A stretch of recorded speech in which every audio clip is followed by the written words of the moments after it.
Good morning guys. आज हम लोग शुरू करेंगे हिंदी की क्लास। हिंदी की क्लास यूपीटीटी के एग्ज़ाम के लिए और भी अदर एग्ज़ाम के लिए बहुत इम्पोर्टेंट है। तो हम शुरू करते हैं हिंदी।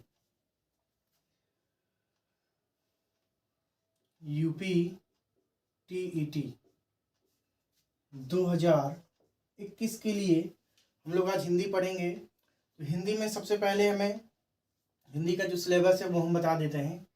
सबसे पहले हमें जो है कि व्याकरण पढ़ना पड़ेगा। व्याकरण के बाद भाषा विज्ञान, फिर साहित्य।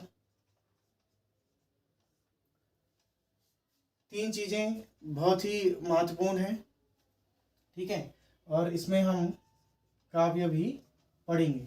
तो ये हमारा सिलेबस है। और व्याकरण में हम सबसे पहले शुरुआत करते हैं हिंदी में व्याकरण से। तो व्याकरण में आप सबको पता है कि सबसे पहले हमने वर्ण से शुरुआत करनी है।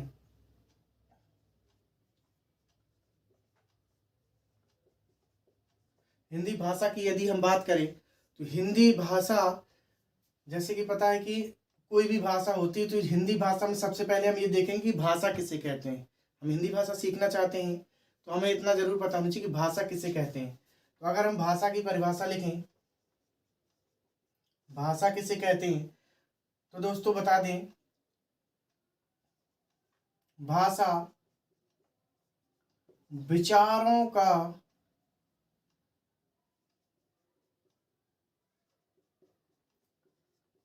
आदान प्रदान करने का माध्यम है। क्या है दोस्तों? विचारों का आदान प्रदान करने का माध्यम है हमारी भाषा। भाषा ही वो माध्यम है जिससे हम अपने विचारों को किसी और तक पहुंचाते हैं और दूसरे के विचारों को ग्रहण करते हैं। यदि भाषा ना हो तो हम ना तो अपने विचार किसी को बता सकते हैं, ना सामने वाले के विचारों को हम जान सकते हैं। और ये जो भाषा का जो वरदान है केवल मनुष्यों को ही प्राप्त है। और आपको पता है जब हम हिंदी भाषा या कोई भाषा होती है हम अपने विचार कर सकते हैं, व्यक्त कर सकते हैं। लेकिन ये सारी जो गुण है ये मनुष्यों को ही विद्यमान है और किसी के अंदर ये गुण विद्यमान नहीं। हालांकि होता है पशु पक्षी की अपनी अपनी भाषा होती है, वो उनकी भाषा है, ठीक है। लेकिन यहाँ अगर हम व्याकरणिक भाषा की कहीं बात करें, वैज्ञानिक भाषा की बात करें तो वो केवल मनुष्यों को मिली हुई है। अब भाषा में जो विचारों का आदान प्रदान का माध्यम है उसी को हम क्या कहते हैं? भाषा कहते हैं। और भाषा में सबसे पहले पढ़ना होता है वर्ण, ठीक है। भाषा की सबसे छोटी इकाई होती है वर्ण। तो वर्ण किसे कहते हैं हम लिखेंगे, भाषा की वह छोटी से छोटी इकाई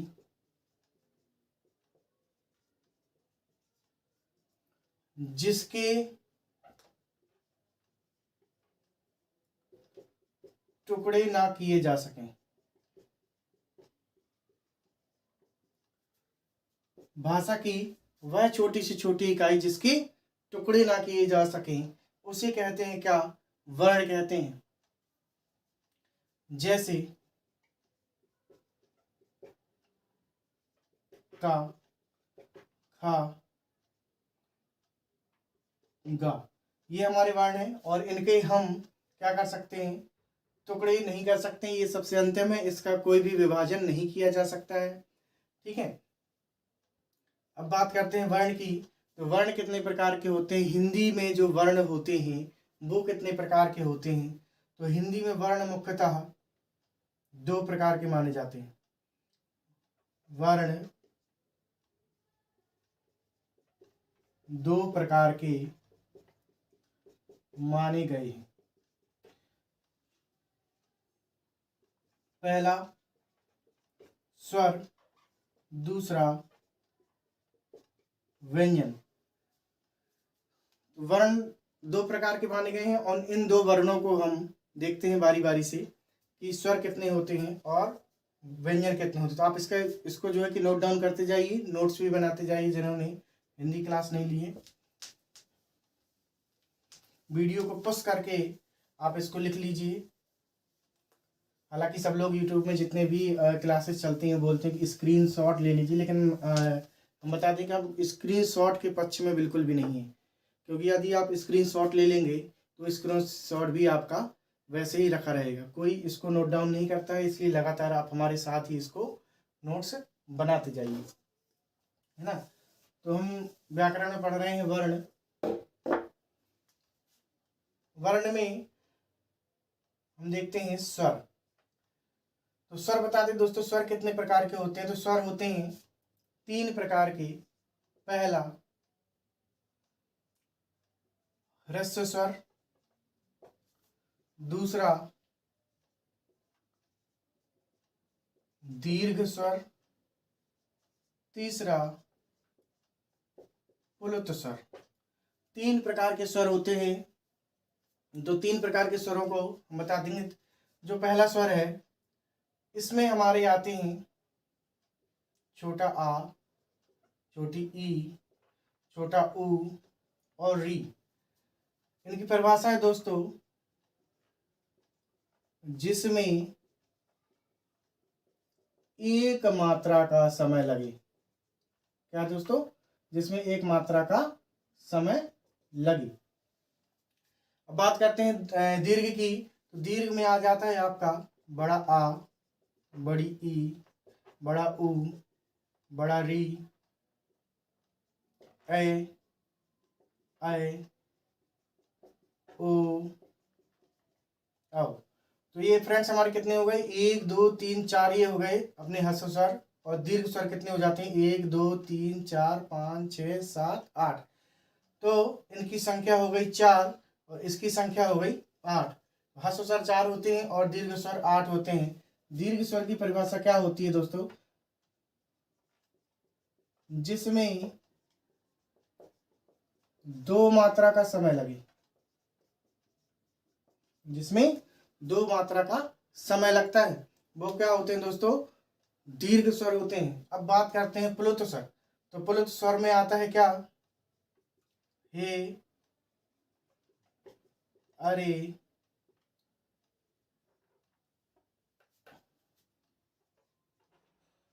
ओम। परिभाषा इसकी दोस्तों क्या है? जिसमें 2 से अधिक मात्रा का समय लगे। जिसमें 2 से अधिक मात्रा का समय लगे और अंतिम वर्ण को थोड़ा लंबा खींचा जाता है। दोस्तों क्या किया जाता है? अंतिम वर्ण को थोड़ा सा लंबा खींचा जाता है। जैसे हे, अरे, ओम, इसमें क्या होता है? अंतिम वर्ण को थोड़ा सा लंबा हम खींच देते हैं। तो ये हो गए हमारे स्वर। तो स्वर हमने कितने प्रकार के पढ़े? ह्रस्व स्वर, दीर्घ स्वर और प्लुत स्वर। ह्रस्व स्वर में दोस्तों 1 मात्रा का समय लगता है। इसमें सारे ह्रस्व का मतलब होता है छोटा। तो जितने भी स्वर होते हैं छोटे, छोटा आ, छोटी ई, छोटा ऊ और छोटा री, जितने भी छोटे होते हैं वो किस में आ जाते हैं आपके? वो आ जाते हैं स्वर में। और दीर्घ की बात करें, दीर्घ मतलब होता है बड़ा। तो बड़े में बड़ा आ, बड़ी ई, बड़ा ऊ, री, ए, ये सब किस में आ जाते हैं? बड़े में, दीर्घ में आ जाते हैं। इसमें आपके टोटल 8 अक्षर आते हैं। और प्लुत स्वर में 2 से अधिक मात्रा का समय लगता है। तो इसमें आपके जितने भी वर्ण है जिसमें 2 से अधिक मात्रा का समय लग रहा है वो क्या आते हैं? और फिर एक अक्षर है आपका अंग, इसको बोलते हैं दोस्तों अनुस्वार। और एक अक्षर है अपना आहा, इसको बोलते हैं दोस्तों विसर्ग। और इन दोनों को बोला जाता है अयोग वाह। तो दोस्तों आपने देखा, हमने जो बचपन में जो पढ़ी थी वर्णमाला, उसमें जो स्वर पढ़े थे उनसे थोड़ा सा ये भिन्न है। हम थोड़ा नई तरीके से पढ़ रहे हैं। हम लोग कॉम्पिटिटर हैं, कॉम्पिटिटर की तरह हम लोग तैयारी कर रहे हैं। उसी हिसाब से हमें पढ़ना है। और ये बहुत इंपॉर्टेंट है। इसमें पूछा जाता है कि कौन सा ह्रस्व वर्ण है, कौन सा दीर्घ वर्ण है, इस प्रकार से पेपर में आ जाता है। अभी हम वर्णमाला पढ़ रहे हैं और वर्णमाला में आपके बहुत सारे इंपॉर्टेंट प्रश्न हैं और वर्णमाला से हर बार परीक्षा में ढेर सारे प्रश्न आते हैं, चाहे आपको यूपी टेट का एग्जाम हो और चाहे आपका सी टेट का एग्जाम हो, है ना, और चाहे आपका एमपी टेट का एग्जाम हो, ये सभी में इम्पोर्टेंट है और सभी में वर्णमाला से प्रश्न बनते हैं। चाहे आपका कितना बड़ा से बड़ा एग्जाम हो, अगर इसमें हिंदी आनी तो वर्णमाला से कुछ प्रश्न उसमें बनते हैं। तो फ्रेंड्स, इसको जो है कि आप नोट डाउन कर लीजिए और फिर हम आगे बढ़ते हैं।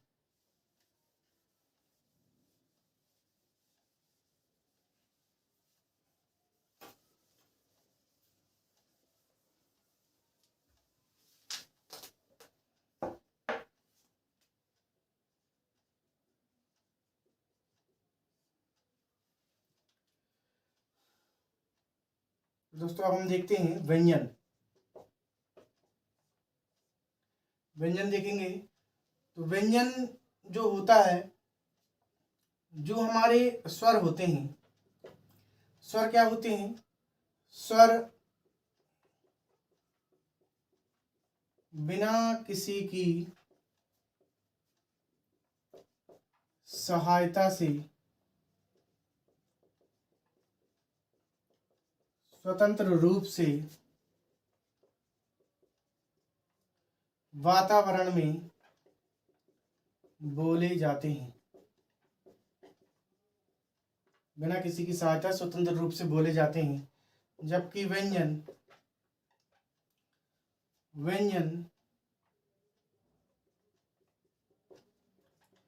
स्वरों की सहायता से बोले जाते हैं। व्यंजन क्या होता है? स्वरों की सहायता से बोले जाते हैं। अगर हम मूल व्यंजन की बात करें, देखिए दोस्तों, मूल व्यंजन क्या होता है? मूल व्यंजन वो होता है जिसके नीचे हलंत लगा होता है। चाहे कोई भी वर्ण हो, उसके नीचे क्या होता है? हलंत लगा होता है, तो वही अपना मूल व्यंजन कहलाता है। चाहे वो माँ हो, का हो, माँ हो, गा हो, ठीक है, और खा, कोई भी वर्ण होता है, इसके नीचे क्या लगा हो, अगर हलंत लगा हो तो यही हमारा मूल व्यंजन कहलाता है। अब ये जो मूल व्यंजन है, ये किसकी सहायता से बोला जाता है? जो ये व्यंजन है, स्वरों की सहायता से बोले जाते हैं। कैसे बोले जाते हैं?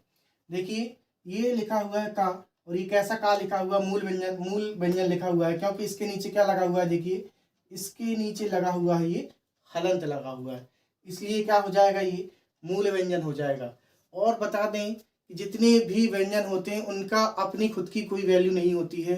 वो किसकी वैल्यू से चलते हैं? वो चलते हैं स्वरों की वैल्यू से चलते हैं। उनकी अपनी खुद की कोई वैल्यू नहीं होती है, वो स्वतंत्र रूप से वातावरण में नहीं बोले जाते हैं।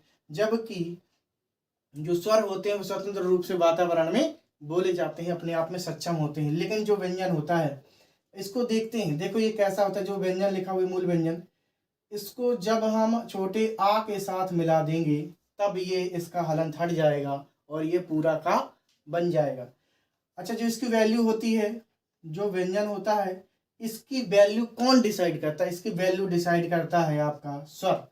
जो व्यंजन होते हैं उनकी वैल्यू स्वर डिसाइड करता है, यानी कि व्यंजन की अपनी खुद की कोई वैल्यू नहीं होती है। देखिए, यहाँ पर हम प्रैक्टिकल करके देखेंगे कि जो व्यंजन है ये छोटे आ के साथ रहता है। किसके साथ रहेगा? छोटे आ के साथ। तो ये भी छोटा का बनेगा। का बनेगा, कैसा का बनेगा? ये छोटा का। अभी ये मूल व्यंजन था, अभी ये आ के साथ मिला तो क्या बन गया? छोटा का बन गया, ठीक है।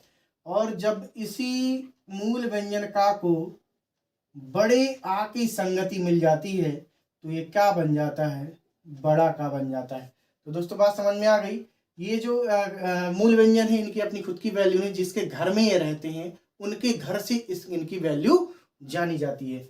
यानी कि ये व्यंजन जब छोटे आदमी के साथ रह रहा था, इसको भी लोगों ने क्या माना कि ये भी छोटा आदमी, यानी कि छोटा का है, ठीक है। और जब इसने बड़े आदमी की संगति पकड़ ली तो ये भी बड़ा बन के रहने लगा। यानी कि जिसकी संगति में ये रहता है वैसा बन के ये रहता है। इसकी अपनी खुद की कोई वैल्यू नहीं है। बड़े घर में रहेगा तो बड़ा बन के रहेगा, छोटे घर में रहेगा तो छोटा बन के रहेगा। जिसके साथ रहता है उसके साथ वैसा ये ढल जाता है, जिसके साथ रहता है उसके साथ वैसा क्या करेगा, ये ढल जाता है। इसी प्रकार से यदि हम मूल व्यंजन का को छोटी ई के साथ रखेंगे तो ये क्या बन जाएगा दोस्तों, देखो की बन जाएगा।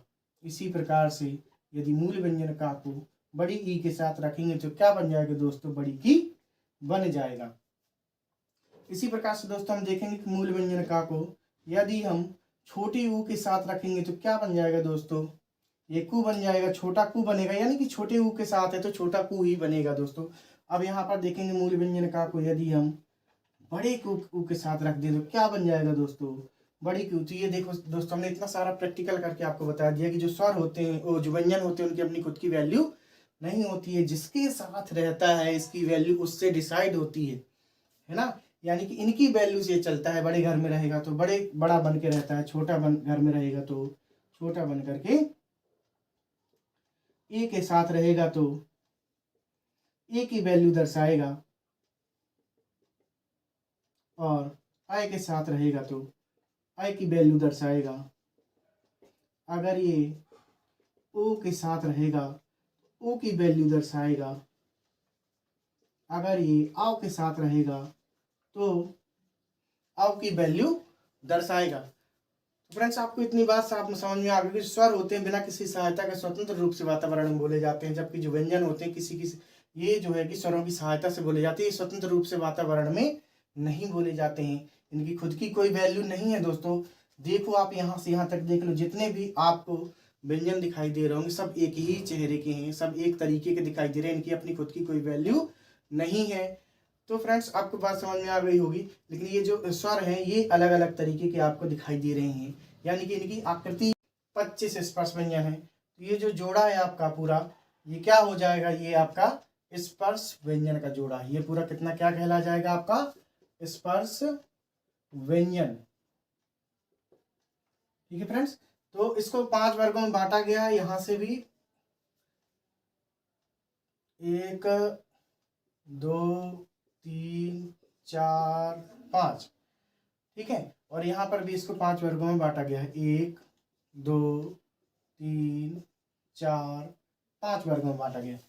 इसके बाद दोस्तों आता है आपका अंतस्थ वर्ण।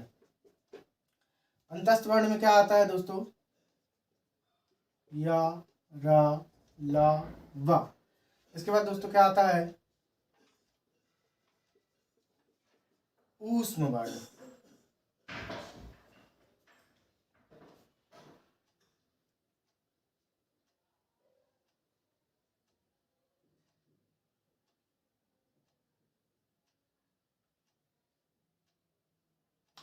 ऊष्म वर्ण में क्या आएगा दोस्तों, सा सा सा हा।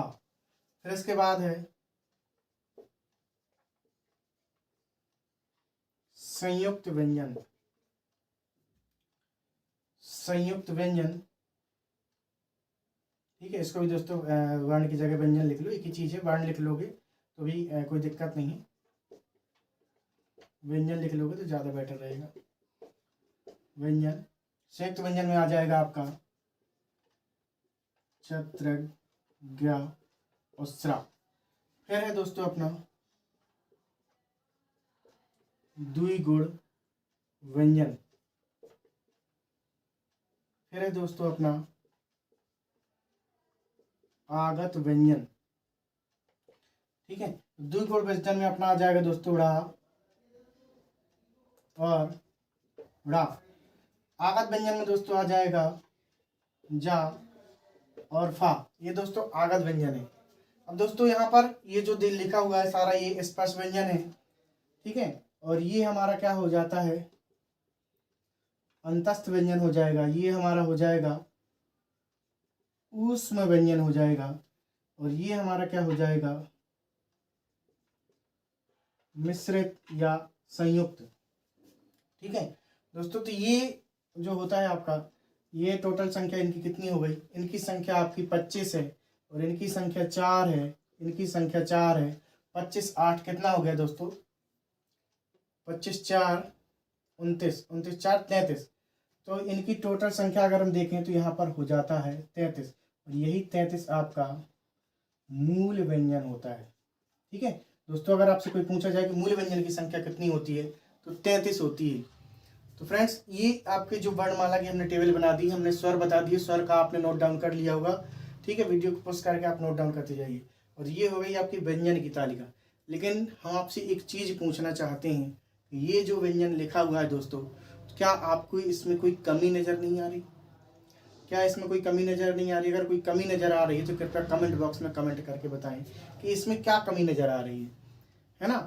तो आप जल्दी से जल्दी कमेंट करके हमें बताइए कि इसमें आपको क्या कमी नज़र आ रही है, कि ये जो व्यंजन लिखे हुए हैं आखिरकार इसमें क्या कमी रह गई है।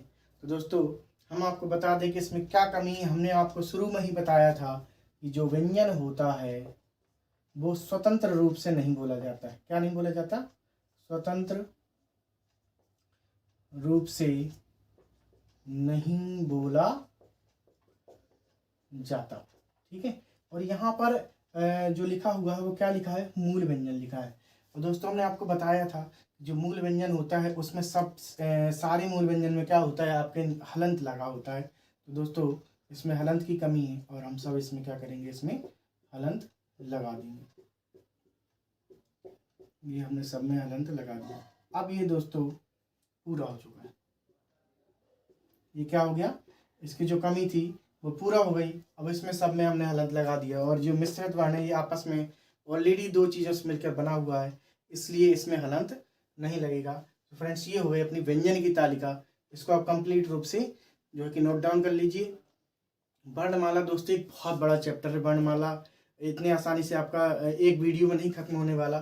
तो पहली वीडियो ये हमारी थी यूपी टीईटी के लिए हिंदी की, जिसमें हमने स्वर और व्यंजनों को जाना।